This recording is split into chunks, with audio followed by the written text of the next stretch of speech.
Raid sur un hôpital à Gaza, l'inquiétude internationale monte.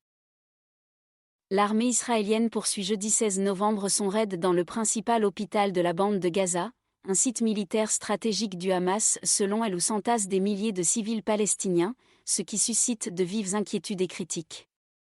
L'immense complexe de l'hôpital Al-Shifa, depuis plusieurs jours au cœur des combats, est présenté par Israël comme un centre stratégique et militaire du Hamas, ce que dément le mouvement islamiste, au pouvoir dans la bande de Gaza depuis 2007.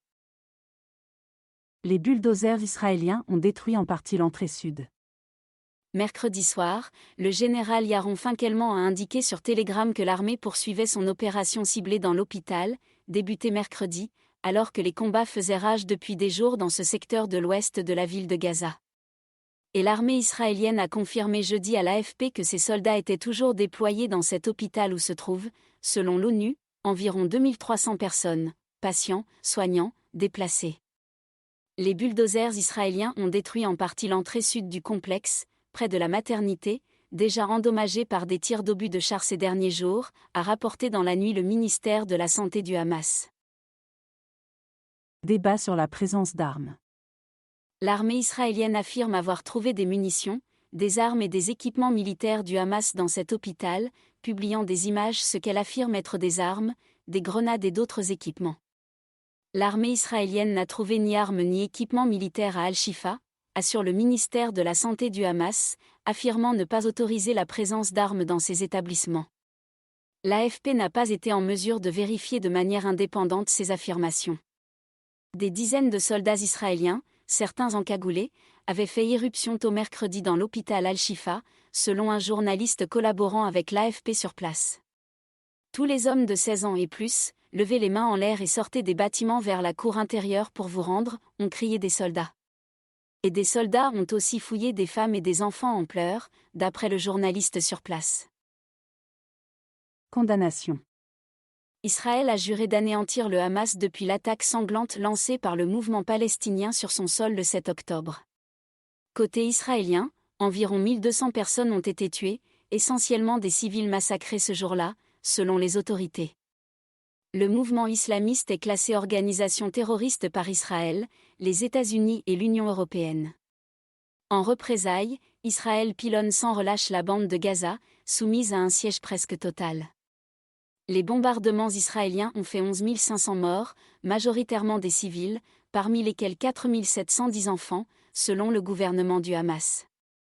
Ce premier raid sur cet hôpital a suscité des condamnations internationales et des appels pressants pour protéger les civils palestiniens.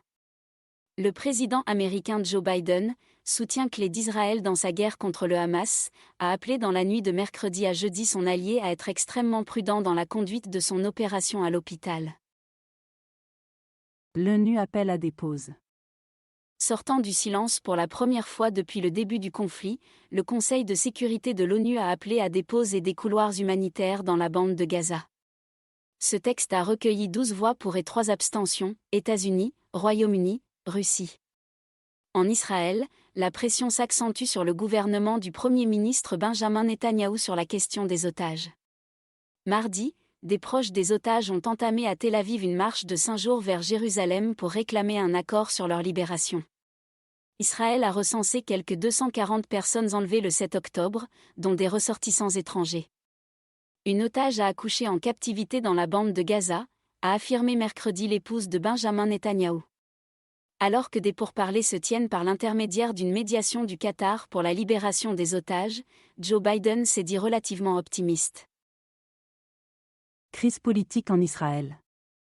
Sur le front politique, le chef de l'opposition Yair Lapid a appelé au départ de Benjamin Netanyahou sans attendre la fin de l'opération militaire contre le Hamas à Gaza.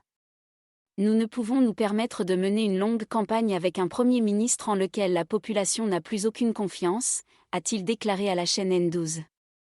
Yair Lapid a appelé au remplacement de Benjamin Netanyahou par un autre membre de son parti, le Likoud, qui a aussitôt qualifié de honteuse une telle proposition en temps de guerre. D'après l'agence humanitaire de l'ONU, OCHA, 1,65 des 2,4 millions d'habitants de la bande de Gaza ont été déplacés par la guerre, beaucoup fuyant le nord du territoire où les combats font rage, vers le sud. Dans le territoire, soumis depuis le 9 octobre par Israël à un siège quasi total, la population est privée de livraison d'eau, d'électricité, de nourriture et de médicaments et l'aide internationale y arrive au compte-gouttes par camion depuis l'Égypte. L'aide à Gaza au bord de l'effondrement. Malgré une première livraison d'un peu plus de 23 000 litres de carburant mercredi via le terminal de Rafah, dans le sud du territoire, l'ONU a averti que ces opérations d'aide à Gaza étaient au bord de l'effondrement et le chef des affaires humanitaires des Nations Unies a demandé mercredi que cesse le carnage à Gaza. Faute de carburant, l'opérateur de télécom palestinien Paltel a annoncé mercredi une suspension de tous les services de télécommunications sous quelques heures et pourrait menacer encore davantage la vie de la population de Gaza, a prévenu jeudi l'organisation Human Rights Watch. Mercredi, près de 650 personnes, des étrangers, binationaux et des blessés palestiniens, ont été évacués vers l'Égypte par Rafah, a rapporté l'autorité palestinienne chargée des opérations au terminal frontalier, avec AFP.